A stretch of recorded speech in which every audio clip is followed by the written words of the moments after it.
Olá pessoal, tudo bem? Dando continuidade então, né, às nossas aulas virtuais, essa é a aula número 4 e vocês vão encontrar todas as orientações lá na plataforma, tudo bem?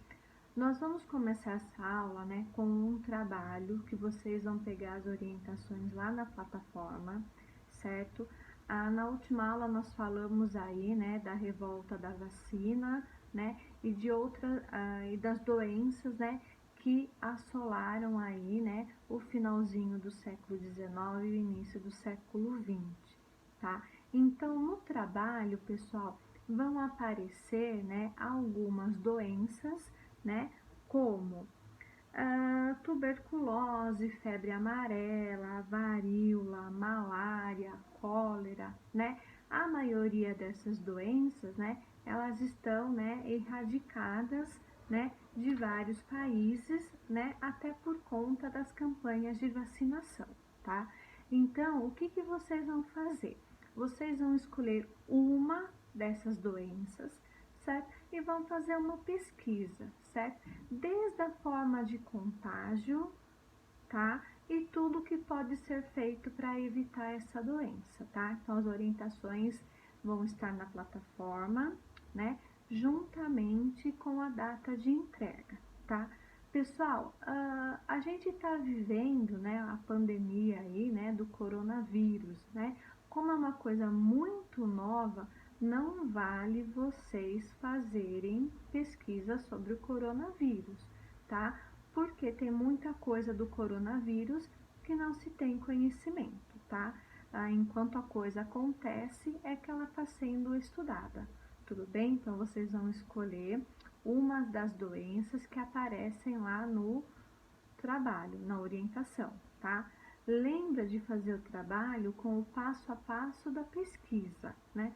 Vou escolher a doença, que é o meu assunto, vou fazer uma pesquisa e da pesquisa eu vou escrever sobre o assunto que eu escolhi utilizando as minhas palavras, certo? Não é para copiar e colar do site, do livro, enfim, do material que vocês estão fazendo a pesquisa, certo?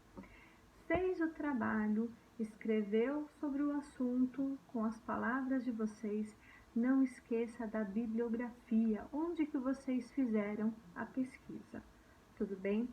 Hoje, pessoal, nessa aula, nós vamos utilizar o livro das páginas 61 a 66, tá?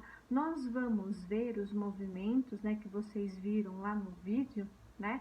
Os movimentos que estavam acontecendo, né, tanto na cidade quanto no campo, tá? O próximo movimento, né, que nós vamos ver então, é a revolta da chibata, tá?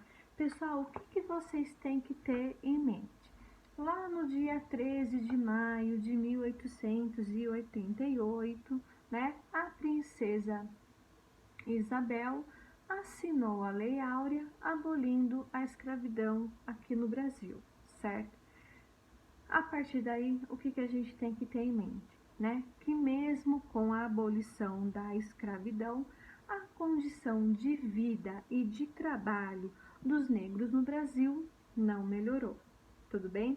Alguns dos ex-escravizados, né, por exemplo, que se alistaram na marinha, né, sofriam diariamente castigos físicos, além de se alimentarem mal, tá? Então, esse próximo movimento, a revolta da chibata, ela acontece, né, protestando contra esses castigos que esses negros recebiam na marinha, tudo bem?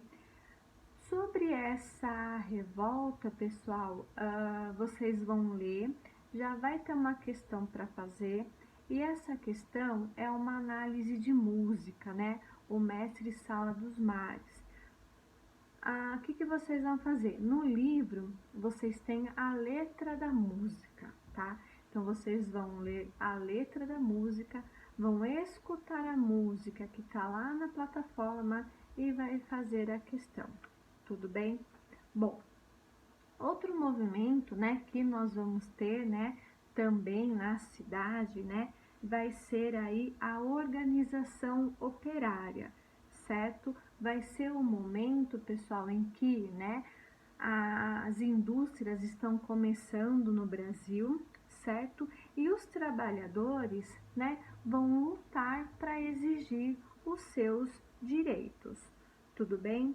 Então, pessoal, com esse desenvolvimento, né, que a gente vai ter no Brasil, né, tanto industrial quanto urbano, né, vão surgir em várias cidades do Brasil bairros operários, tá? Bairros operários vão ser aqueles bairros que vão surgir próximos às fábricas, tá? Então, os operários, eles vão morar próximos ao seu local de trabalho, né? Essas casas aí, né, geralmente não pertenciam ao trabalhador, né? Pertenciam à fábrica em que ele trabalhava, tudo bem? Esses trabalhadores, pessoal, na sua maioria, né, vai ser mão de obra de imigrantes estrangeiros, tá? Então, os operários, na sua maioria, vão ser os imigrantes estrangeiros, tá? A vida desses trabalhadores, ela vai ser precária, certo? Por vários motivos. Baixos salários, jornada de trabalho pesada, né? Não se tinha nenhum benefício para o trabalhador, tá? Se vocês conversarem, por exemplo, com os pais de vocês, né, que trabalham, eles podem falar dos benefícios que eles têm hoje, né, dos benefícios que a empresa oferece, tá? Nesse momento não se tem nada, tudo bem? Por isso que nós vamos ter aí, né, essa organização operária, né? Os operários aí, né, trabalhando pelos seus direitos, tudo bem? Não vai se ter direito, né, ao descanso semanal, a férias, aposentadoria, né, que é algum dos benefícios dos trabalhadores, certo? Muitas dessas fábricas, pessoal, vai empregar também, na sua maioria, mulheres e crianças, né? Por quê? Mulheres e crianças faziam o mesmo trabalho que um homem, que um adulto, porém o salário dela era menor, tá? Então vai se lutar também, né, contra isso, né, que não deixa de ser um tipo de exploração, tudo bem? Para piorar tudo isso, o ambiente das indústrias brasileiras era insalubre, era muitas vezes perigoso, né? Se acontecesse, por exemplo, um acidente de trabalho, né? Um operário ali, né, estava operando a máquina, né? E acontecesse, por exemplo, um acidente e ele perdesse um dedo, se machucasse, vamos dizer assim, entre aspas, o problema era dele, tá?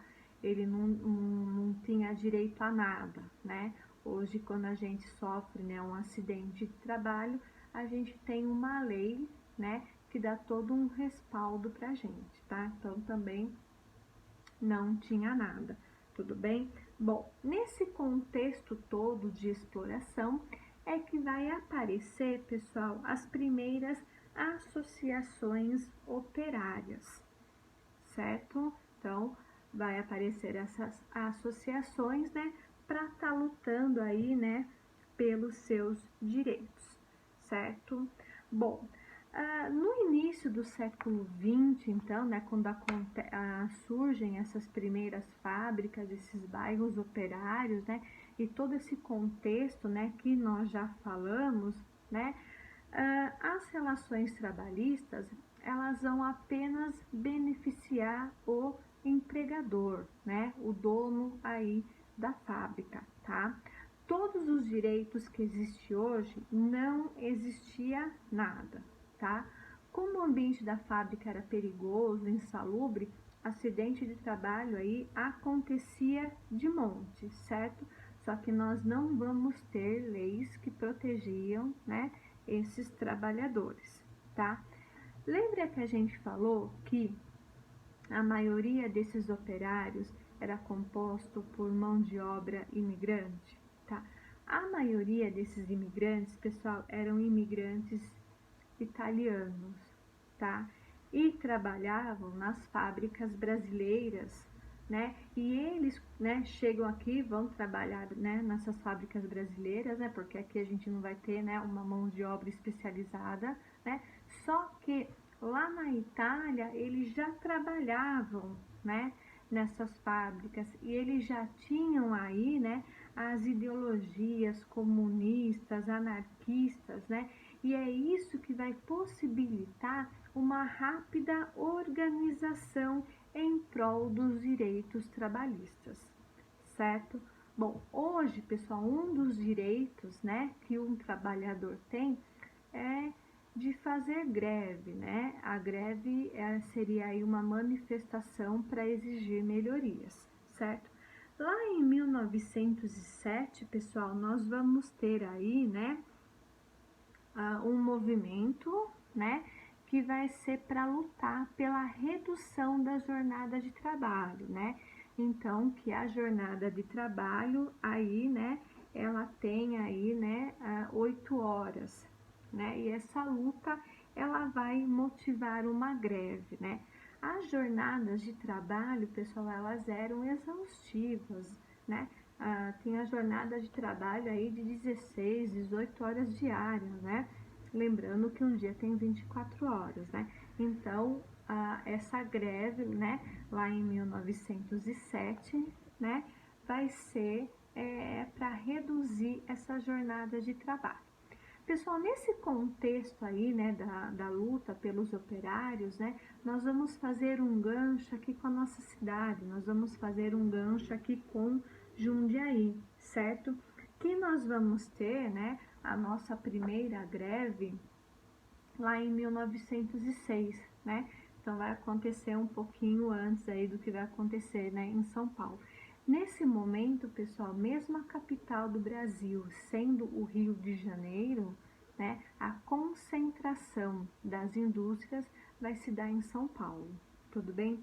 Pessoal, então aqui em Jundiaí, né, lá em 1906, né, nós vamos ter aí uma reunião de trabalhadores locais, né, e de alguns líderes de São Paulo e do Rio de Janeiro, tá? A concentração de fábricas era de São Paulo, mas isso não quer dizer que o Rio de Janeiro não estava tendo essa movimentação, tudo bem? Bom, o movimento operário, pessoal, já tinha ganhado força, né, lá no século anterior, né? E vai acontecer então aí, né, a primeira greve da cidade, tudo bem?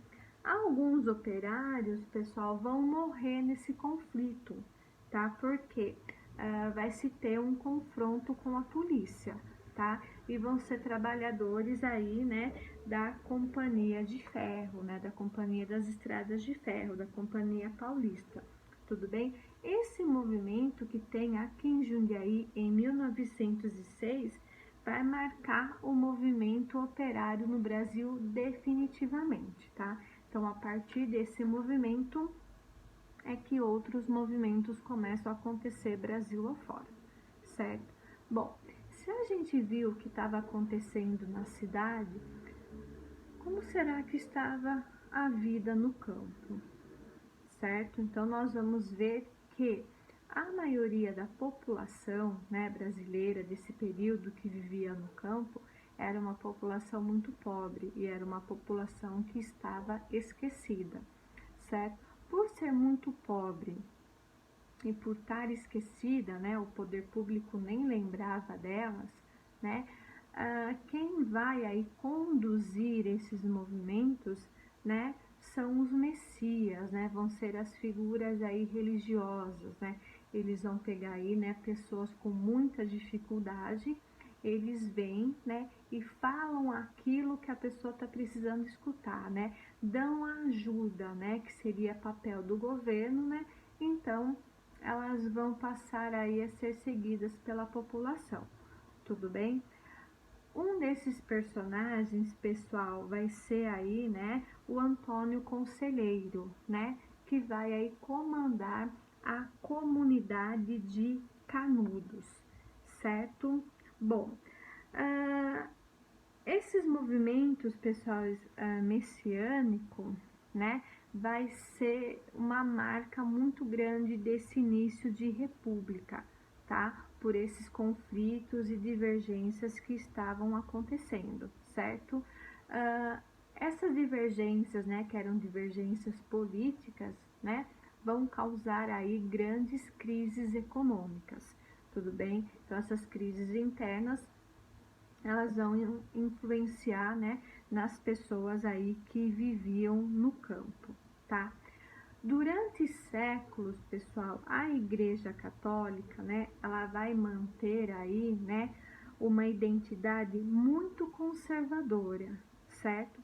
E as camadas populares, né, sobretudo, né, as que viviam no campo, né, essas comunidades rurais, elas não vão se sentir participantes da Igreja Católica, elas não vão se sentir fazendo parte da Igreja Católica, elas vão se sentir separadas, de lado, tá? Pessoal, lembrando que em história, quando a gente fala, né, de religião, principalmente da Igreja Católica, né, nós não estamos criticando, certo? Cada um tem a sua religião, né? Vamos respeitar a religião de todo mundo. Aqui a gente está usando a Igreja Católica como instrumento de estudo. Tudo bem?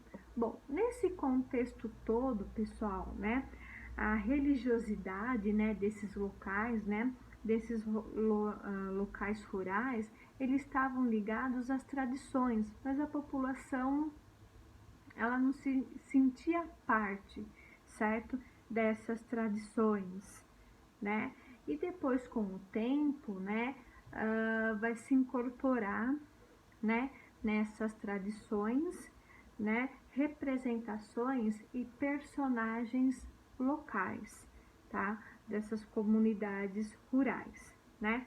Nesse contexto todo vai surgir então a figura aí, né, de Antônio Conselheiro, né, que como eu falei para vocês, ele vai criar aí, né, discursos e práticas capazes de reunir e mobilizar milhares de pessoas em torno do seu ideal. E isso vai fazer com que o governo fique de orelha em pé, certo? Lembra que a gente está na República, já tinha sido proclamada a República, certo? Uma das coisas que vai fazer com que o governo fique em pé é que o Antônio Conselheiro, ele era um defensor da monarquia. Tudo bem? Bom, por meio, então, pessoal, de pregações, né, e nessa defesa aí pela monarquia, né, o Antônio Conselheiro e os seus seguidores vão organizar uma comunidade, a comunidade de Canudos, tudo bem? Enquanto muitos rituais aí, né, da Igreja Católica, né, excluíam grande parte da população, né, o Antônio Conselheiro agregava e introduzia essas pessoas na religião, que eram que essas pessoas estavam, né, precisando. Isso também foi um motivo de preocupação ao governo, porque muitas pessoas começaram a seguir esse Messias e acabavam agindo e acabavam fazendo o que, né, o Antônio Conselheiro pregava, certo? Sentindo essa ameaça, né, o governo, né, vai mandar várias expedições para tentar acabar com Canudos, porque Canudos era uma comunidade independente, certo? Então, eles mesmos produziam, né, eles eram independentes e isso também estava incomodando o governo, tá? Canudos, pessoal, só vai conseguir ser destruída na quarta expedição, certo? Por, né, os seguidores aí, né, do Antônio Conselheiro, né, já não aguentaram mais nessa força do exército, né, e o Antônio Conselheiro também acabou sendo morto, tá? Então, se a gente pegar, né, uma cronologia, né, uma linha do tempo aí de Canudos, né, nós vamos ver que em 1863, né, o Antônio Conselheiro, né, ele vai iniciar essa peregrinação, né, pelo sertão aí da Bahia, né, foram quase 30 anos aí de andança e por onde ele passou, ele arrastou aí multidão, certo? Pessoal, em 1996, Canudos aí cresce vertiginosamente, certo? e vai se tornar a maior cidade da Bahia. Outra coisa que vai incomodar, né? É a segunda maior cidade da Bahia, né? E uma comunidade independente, certo? Por esse motivo também que não agradava aí, né, a República Brasileira, certo? Além do Antônio Conselheiro arrastar essa multidão, né? Canudos ser a segunda maior cidade da Bahia e ele defender a monarquia, ele também pregava para os seus seguidores não pagarem os impostos, outra coisa que incomodava, né, o governo, tá?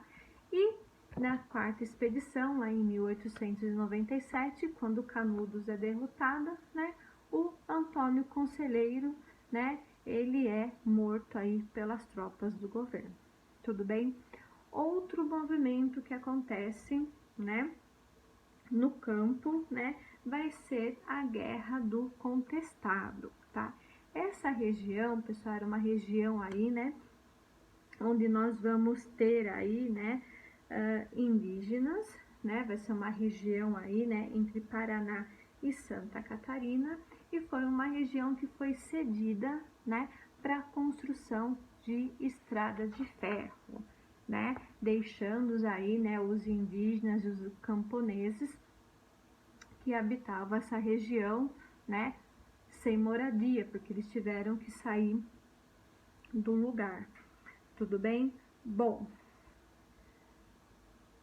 eles tiveram que sair do seu lugar, só que enquanto a estrada de ferro ela era construída, se utilizava, né, a mão de obra desses indígenas e desses camponeses.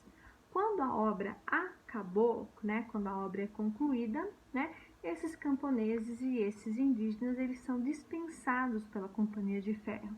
Aí, né, eles começam a passar aí por necessidade. Tudo bem?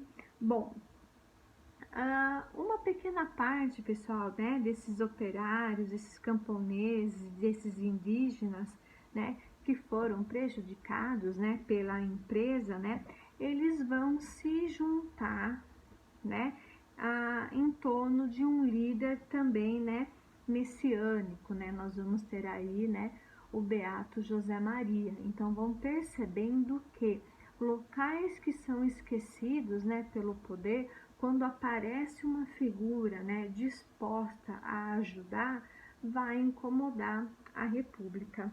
Tudo bem? Bom, vocês vão ver, pessoal, nessa página 66 aqui, uma fotografia, né, mostrando um grupo de rebeldes aí da Guerra do Contestado, tá? O que eu quero que vocês prestem atenção nessa fotografia, né? Nas vestimentas dos personagens dessa foto, tá? Lembra que nesses movimentos nós tínhamos a participação de homens, de mulheres, de crianças, certo? E aí, pessoal, a gente pode afirmar que esse movimento, né, foi popular, né, como como Canudos, como a revolta da Chibata, da vacina, né? E todos esses movimentos aconteceram na primeira fase, né, da nossa república, certo? Pessoal, quem participava desses movimentos, né, eles não estavam aí pretendendo, né, exigindo uma mudança radical na sociedade. Eles também não queriam aí começar, né, uma revolução social. O que eles queriam era apenas melhores condições de vida, né, para garantir comida, salário e moradia, né? Então esses grupos populares, né, era isso que estava querendo. Tudo bem? Então, através desses movimentos é o que eles querem, tá? Pessoal, então a gente pode fazer aí um breve balanço, né, desses movimentos, né, que marcam aí, né, esse período da República Oligárquica, né, desse período aí da República do Café com Leite, né? Guerra de Canudos, Contestado, Revolta da Vacina e da Chibata, tá? Também nós vamos ter aí o movimento do cangaço, né, Lampião e Maria Bonita, né, também nessa linha, né, para ajudar a população mais carente, tudo bem? Bom, pessoal, essas revoltas, então, né, na sua maioria, como nós acabamos de ver, elas não estavam querendo profundas mudanças na sociedade. Essas pessoas só estavam querendo lutar pelo básico, aquilo para viver com dignidade, né? Boas condições de trabalho, comida e moradia. Tudo bem? Paramos por aqui, mas nas próximas aulas nós vamos continuar vendo, né, o papel do negro nesse início de república, tá? A gente vai estar vendo ainda essa discriminação, né? Só que daí a gente vai ver a discriminação utilizando aí como pano de fundo, como assunto, o futebol. Tudo bem? Até a próxima aula.